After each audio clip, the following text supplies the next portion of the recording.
here at the EV Reality Check space, we're spending the entire weekend talking about, well, the reality check of EVs. What is going on in the industry? What's making the industry tick, whether that's the utilities and what they're up to, dealers and automotive OEMs, charging networks, also answering questions about what is on your mind if you're attending Expo to find out about EVs.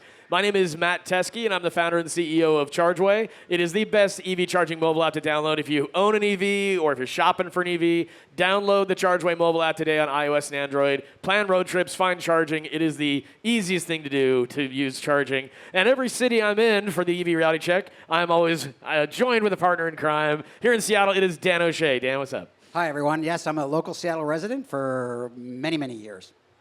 And I've been working in EV charging, strategy, and implementation, helping companies install charging sites, and just love talking to all the people that are doing business and shopping for EVs here. Very much forward looking to talking to Taylor here. Well, who we got here is the man from GreenCars.com himself, Taylor Faust. How's it going? Good, man. How you doing? I'm doing all right. You got the sunglasses on a Sunday, man. I know what that means. I know what that means. What does it mean, Matt? It means it's sunny out. That's what it means. Very sunny. We're in Seattle, and it's wow. Last time it was raining. You know. I mean, again, it's always a fun mix. We moved up the city of Seattle this year into the summertime, so it's probably a little bit better. But I got to say, days like today in Seattle, you got to love it. But for GreenCars and what you guys are up to, this is, again, part of your guys' stomping ground, because what GreenCars is you guys have dealers that really allow people to, you got online they can research, but then they got in the showroom they can buy. Yeah, I mean, in the greater Seattle area, we have three, beautiful dealerships, large dealerships that do quite a few volume. Yeah, BMW, Michael's Toyota, Michael's Subaru. So yeah, again, I've actually got history with Michael's Toyota too. I did some events back in the day there. It was actually pretty fun. It's probably a good experience. It was fun. Actually, that showroom, that was an old Safeway back in the day. Did you know that?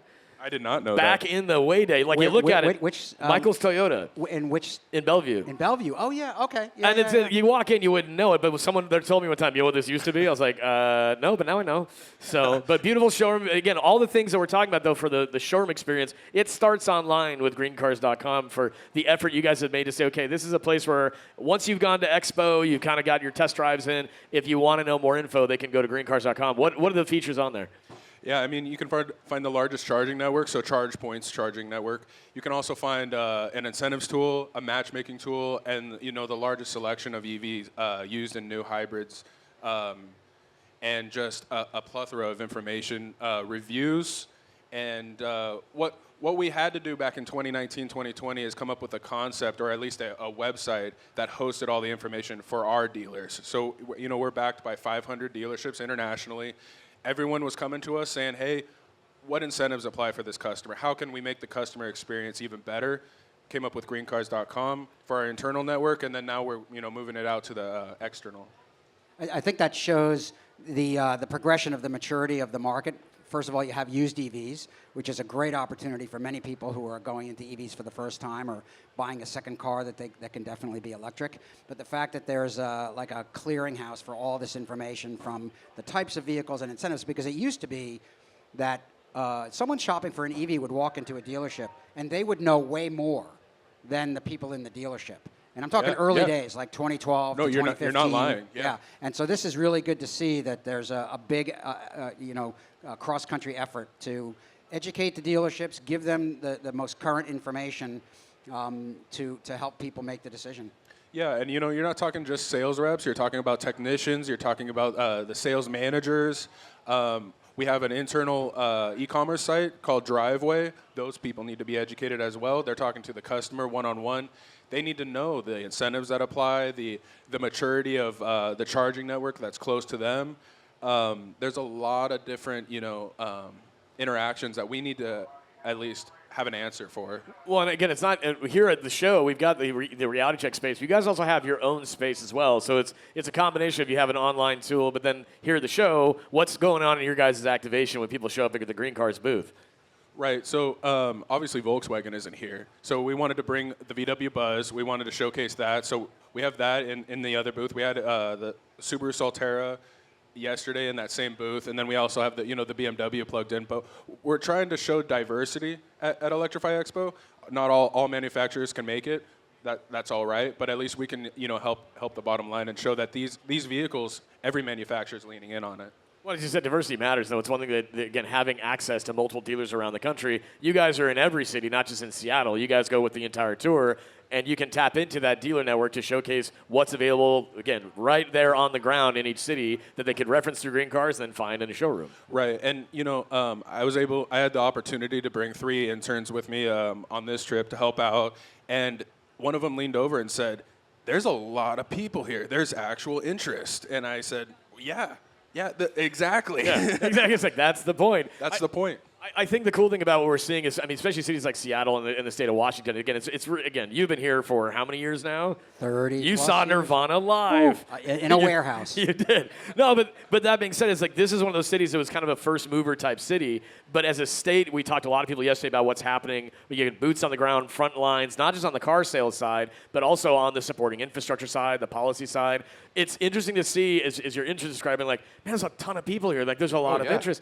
And it's because this is a city and a state that's really set the stage for that conversation. Yeah, whenever there's a new release of a vehicle, whether it was Tesla in the early days, or then Rivian or Volkswagen, like I've seen more ID buzzes, and that's probably the newest, coolest new vehicle. And I've seen a whole bunch of them around. There's a company here that does conversions. So you got the full pull-out kitchen. Next year they're going to do a pop top. I'm going to be first or second online for that one.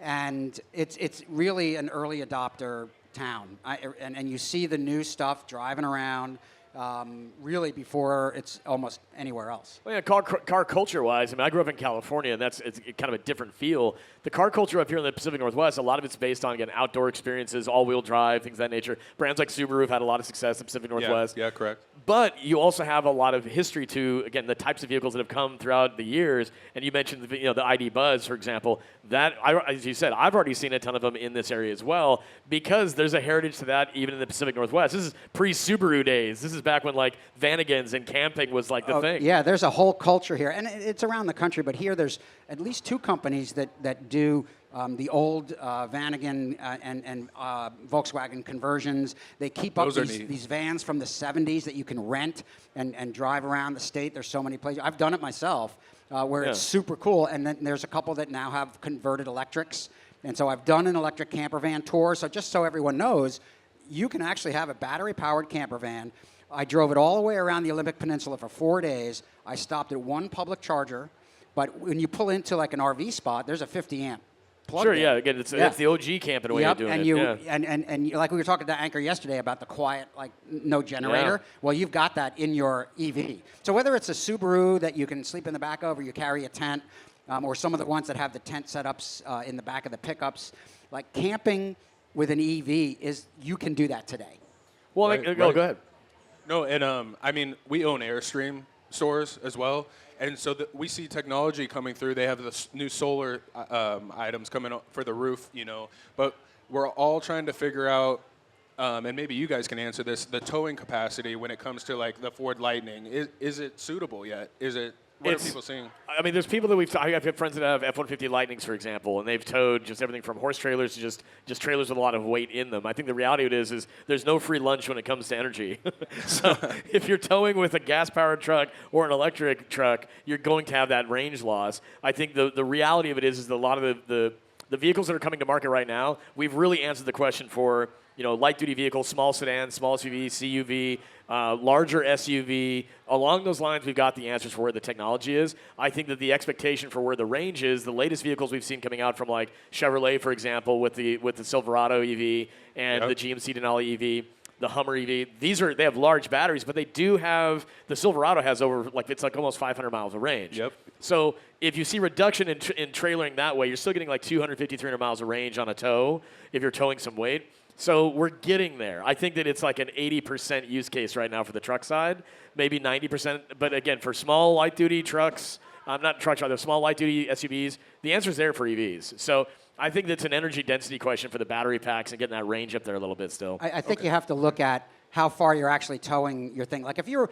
towing for work and you're doing horses from California to here, different story, right? But if you're going camping, chances are you're somewhere in the state of Washington. Right. And even if you go down to Oregon, you're not driving 200 miles a day. No, you're going from one campsite to another, and you're waking up every day with a full battery if you're staying in an RV spot. Well, and this gets to the technology that's coming out with some of the trailers. Like Lightship is here, and they've got their trailer here. And I think it's a cool sandwich of technology. They got solar on the top. They got batteries in the middle, or on the bottom rather, for storing that energy. And then they've got electric motors built in that will actually propel the trailer while you're towing it. That's something that, again, couldn't do that before. Dead weight has been behind your vehicle for basically a century. And now brands like Lightship are saying, well, no, you can transform how you actually propel these things. It's changing, Yeah, to get more range. And then when you show up, you've got the energy built into the trailer itself. So, I mean, I think brands like, again, we've got a lot of Airstream, people in the Pacific Northwest. I think we're going to see a lot more excitement around those products because this is why Expo exists. There's still so many unknowns about this. A lot of people that are here at Expo are going to say, there's a trailer here that does what? Yeah, and I mean, you're talking about unknowns. September 30th, there's going to be a lot of unknowns on how the manufacturers are going to, I mean, we were just talking about that. Yep. How the manufacturers are going to navigate pricing. And, And with that $7,500 incentive, disappearing basically from the federal government, how are we going to react as a company to understand what price point suits the customer? Either OEMs are going to find ways to discount, or it's going to be a matter of the value proposition has to be more obvious. Yeah, I was thinking, we were chatting about it earlier, that there might be some combination of incentives, whether it's a financing incentive or cash on the hood incentive, but I think that they need and want to keep the sales volume going. And it's worth it for them to get people into EVs with incentives. Well, we had a great conversation with Scott Case from Recurrent yesterday about the used EV market and how it's about to really kind of get a pop because we've had a lot of vehicles that the leasing went really through the roof 3 years ago. A lot of those vehicles are going to be coming back into market. These are cars that, $50,000 cars 3 years ago. Depending on the mileage on them, depending on what condition they're in, they might be able to pick them up for half that price. Yeah, and so imagine this, that you guys are in a good position because you have a used inventory. If you're driving for work, right?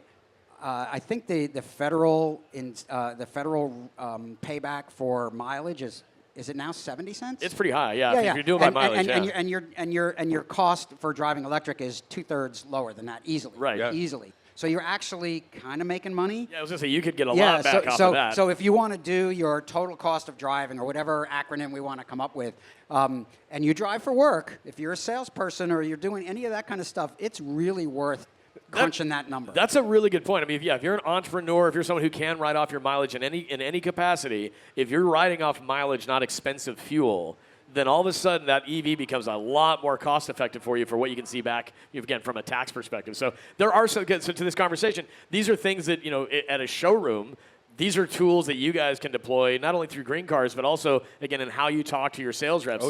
Say, hey, guys, we've got a new resource. Maybe you guys add in a story at GreenCars for a blog post and say, hey, here's some talking points you should be thinking about once September 30th hits. Yeah, and we already are. I mean, obviously, that you want some sense of urgency in sales. So, I mean, this is a great time. Obviously, they're trying to price their cars because they want to move them because, heck, after September 30th, they might be sitting on our lot a little bit longer. So, right. I mean, we've developed some tactics that, we're using across the country. But, yeah, again, we go back to the unknown. Yeah, well, it's so much of what we've seen in the last 5 years, especially Expo's growth went from 3 cities to 8 nationwide. We saw a lot happen, obviously, from the federal side to support what was happening on electrification. Now we're getting to a place where it's we've got to showcase that this is a mature market now. Expo proves that by how many people are here showcasing their products, whether that's the cars themselves or micromobility, you name it. But I think, moreover, what we're going to end up seeing is that people that have been buying and using these products for a long time, they've been advocates, but now those products, as we just described, are going to start trickling down into those marketplaces that may not have been able to buy a brand new car, but now it's I can dip my toe in the water. They just got to have the right answers, and that's why you guys have greencars.com. Yeah, exactly. Dan, anything else you want to add? Well, one of the other things that I think is going to happen is states are going to come in, all right, and they're going to provide some kind of incentives, and depending on how the budget's going with the state, they may be able to offer a cash on the hood or an incentive rebate. And is that effective? And I think if you go back to what Georgia did at the very beginning, they put a $5,000 cash on the hood on top of the $7,500, and Georgia went from worst to first. Oh yeah, they had some of the instantly. best EV sale numbers. It was, and for the 3 years that they had that incentive, they led the league in EV sales. Nissan was just, this is back in the day, Nissan was just like shipping Leafs to Georgia. They were just like, Wow. okay, you guys get them all. No, it was really, once you have a combination of, again, if there's federal incentives, state incentives, and then you start looking at localized incentives, that could be utilities that even do things like that. That's a good point. So this would be a good thing for GreenCars to have is if you can get your prospective customers or in your areas to list the utility incentives, which you may already do. But they are coming, there's more and more of them coming that have to do with charging and managed charging and smart charging. And so you said you guys have a partnership with ChargePoint, is that right? Yeah. So that's a smart charging company. I worked there for 5 years. And so those, it's not an incentive, but if the utility has a time of use rate, or if the utility has any kind of incentive for providing a charger, for on-bill leasing or something like that that is a fueling discount that you don't get with gas cars. Right. Well, yeah, and this is where the dealers are going to have to be in a position where they can speak quickly and eloquently to that value proposition to say, hey, where do you park your car at night? In a garage? And they go, yeah, I do. Guess what? So it's about having those kind of talking points set up so you can actually address those opportunities in the moment, because then it could really push that sale over the edge. Yeah, and then, I mean, from a back-end perspective, F&I or another product that we could sell is basically just that, and in the end, you're helping out the customer because they don't have to do the research of, hey, what's the best home charger, Right. Especially when we sell used Teslas, we need to have products that basically complement the customer's experience. Exactly, yeah. Well, rounding things out, greencars.com is here on site, but obviously when they want to find you online after the show, it's greencars.com. GreenCars.com, YouTube channel, awesome reviews. I mean, we do micromobility as well, trying to perk the interest of every customer. And yeah, it's been a fun ride, for Sweet. sure. Right on. Dan, anything else you want to add? No, I just think it's great that there's a unified, uniform place to go get this information, rather than just random internet searches and finding someone on YouTube who had this car, which is what it used to be. And now it's just great that you guys are doing this. Well, and it's a company that's backed by 52 different brands, so you don't get unbiased opinions. You get the truth, but you also get a real sense of what's out there. So it's a unique perspective.